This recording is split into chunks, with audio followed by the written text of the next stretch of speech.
Assalamualaikum warahmatullahi wabarakatuh. InsyaAllah hari ini kita akan menuju tempat pemandian. Kita akan berenang sejenak, melepaskan penat, letih dan lelah setelah satu pekan bekerja. Sekarang harinya bersama anak-anak. Ikuti terus. Jangan lupa like, komen dan subscribe.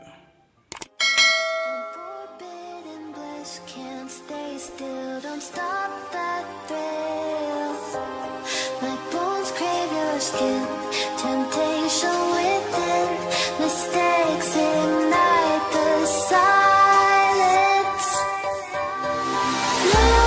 Nightmares creep while you and me repeat. This bittersweet heat is suffocating. I'm waiting and always hesitating. Kryptonite desires set my heart afire. Heart on fire. Set my heart afire.